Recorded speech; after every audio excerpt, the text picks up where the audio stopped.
Hello，大家好啊，歡迎嚟到加密放題啊！嗱，今集咧係一個熱身節目嚟噶，以後咧每一日咧我哋都會為大家送上一啲咧最新嘅幣圈嘅資訊啦，有啲 juicy 嘅嘢啦，一齊剝下花生啦，講下是非啦，當然圍繞住個幣圈嘅啦。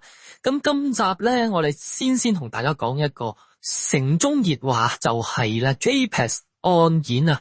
咁啊 JPEX 案件有咩好講咧？咁其實咧，事緣上個星期咧，我就睇咗阿翁靜晶律師咧，同埋佢個拍檔啊 Henry 啦，就喺 YouTube 度講呢單案嘅。咁老實講啊，佢哋由法律嘅角度去拆解呢個龐氏騙局，講以前嗰啲種菌啊，嗰啲騙案咧，咁啊真係幾精彩嘅。咁啊，亦都可以幫大家溫故知新啊，令到跟住落嚟啊，受害者啊，真係醒目啲啊！嗱，呢一啲咧，就我真係非常之 respect 嘅。不過咧，即係你講呢個加密貨幣，然後又好似捆埋嗰啲種菌案一齊嚟講，我又覺得有啲奇怪。咁而且咧，當我聽到佢同即個嘉賓喺度講呢個 Bitcoin 同埋區塊鏈技術原理嘅時候咧，我就聽到拗晒頭。因為咧，成個節目咧係充滿咗對呢個 Web3 個技術嘅誤解，甚至一啲好基本嘅事實咧都搞到錯晒。咁作為一個對呢行有少少研究，我覺得我要出嚟講翻兩句啊，因為咧公眾人物講嘢好大影響力，咁千祈唔好唔識嘅扮識，咁你同誤導觀眾啦冇乜分別嘅。咁今日呢集咧，我就係要點咁樣更正翻啊翁律師條片入邊講 blockchain 嘅幾大謬誤嘅。好啦，第一點啊，去中心化同埋呢個中心化嘅問題。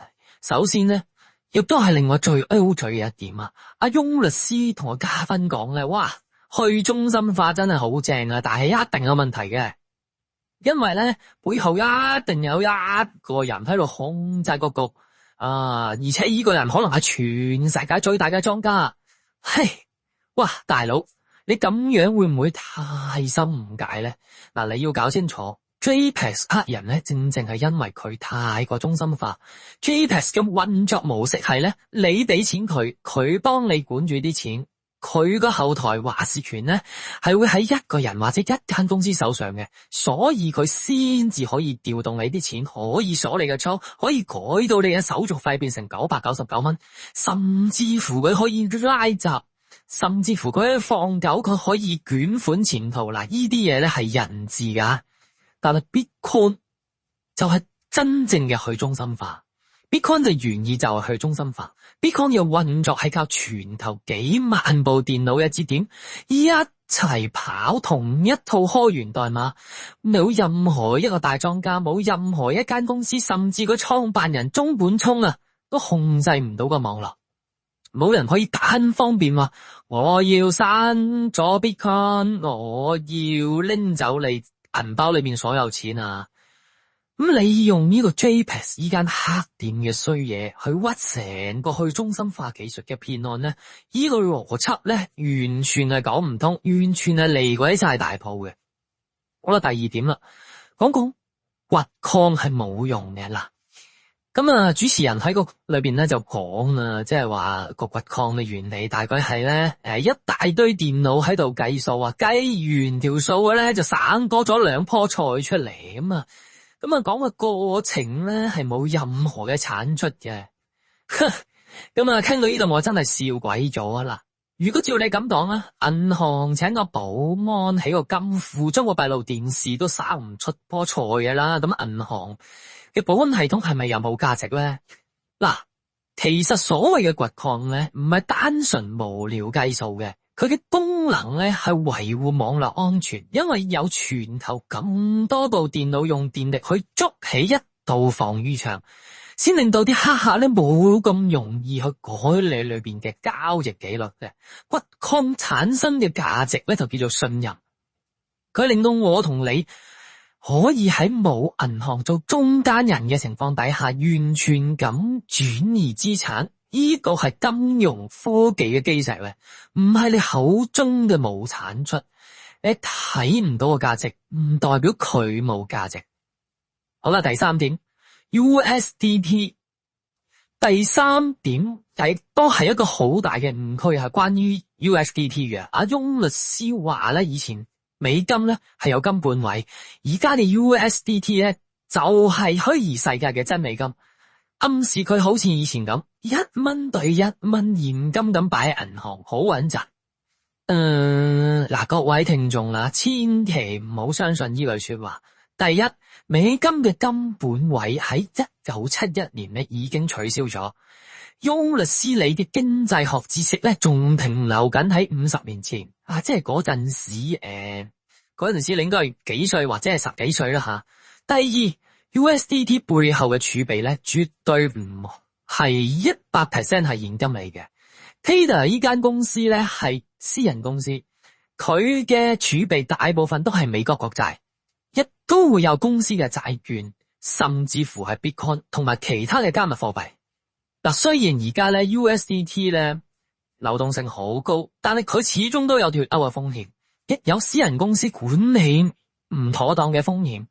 咁啊，千祈唔好以為揸住啲 USDT 咧就係等於揸住銀行入面嘅現鈔，兩樣嘢嘅風險係完全級別不一樣。教人投資咧就最忌係講錯呢啲風險啊！嗱，真係會出事噶，呢好危險噶。咁啊，第四點啦，斷網消失論啦。嗱，主持咧喺最後一點咧，亦都係最反智嘅一點。佢話如果全球停電或者斷網 ，Bitcoin 就會消失晒。唉，其實你有冇聽過乜嘢叫做分布式賬本啊 ？Bitcoin 嘅資料咧，其實並唔係儲存喺一部電腦或者一個 server 裏邊嘅，佢係分布喺全球成千上萬個節點度。只要地球仲有一個地方有電，有一部電腦跑緊呢個分賬式賬本，咁佢嘅資料其實係唔會消失，定唔會消失噶。除非你話全個地球毀滅，所有人類文明消失晒。如果唔係 ，Bitcoin 係唔會斷咗網就冇噶啦。反而如果你放喺傳統銀行，如果銀行個數據中心火燭燒晒啊，燒到乾乾淨淨，又冇不做 data， 你啲錢咧就真係可能會消失啦。嗱，咁仲有一點，如果全球真係咁災難性，喂，嗰啲 data 放喺即係數據庫裏邊嗰啲嘢，即係包括你哋嗰啲黃金啊、股票啊嗰啲，其實都一樣會燒晒嘅。你而家去買股票都唔會有一張真嘅股票俾你揸喺手啦，亦都唔會有一嚿黃金我買1000萬黃金咁啊，你都係一個數據嚟嘅啫，係咪先？咁嗰啲數據放喺一個同埋多於一個嘅 backup 裏邊，其實一把火燒晒，地震都可以震晒嘅。咁所以呢一點咧，又係講出嚟都真係好奇怪啊！同埋你如果真係有呢個末日世紀啊，好老實講。我哋地球上大部分嘅資產咧，基本上咧都會化為烏有噶啦，所以呢樣嘢咧講出嚟咧，真係又係得啖笑嘅。咁樣講咗咁多啦吓，其實我依集咧，我都唔係想針對阿翁靜晶同埋個嘉賓 Henry 嘅，因為佢哋揭發呢個 JPEX 騙局咧係做得好嘅吓。不過咁術業咧就有專攻，你可以講法律，你可以講犯罪心理學，當你跨界別去講金融，講金融基建，講科技，喂，唔該做多少少 research 啊。如果你自己唔識，就唔好揾一個同你一樣一知半解嘅嘉賓喺度圍爐亂噏。咁將加密貨幣技術同埋利用加密貨幣行騙嘅人咧混為一談咧，咁令到大家更加畏懼呢個科技啊，錯失咗去了解呢個科技發展嘅機會啊。咁作為觀眾咧，我哋大家我哋自己真真正正我哋真係要做多啲 research， 多啲去探討呢啲問題，多啲自己去揾呢啲嘅資料，唔好盲目咁樣相信嗰啲所謂權威啊。無論佢係明星 KOL 定係律師，講到投資技術，其實咧都要咧，大家有個獨立嘅思考嘅。嗱，好啦，今日咧嘅節目講到嚟呢度啦。如果你覺得我講得有道理咧，記得 share 俾身邊對 crypto 仲有誤解嘅朋友。嗱，我哋下集見啊！多謝晒啊！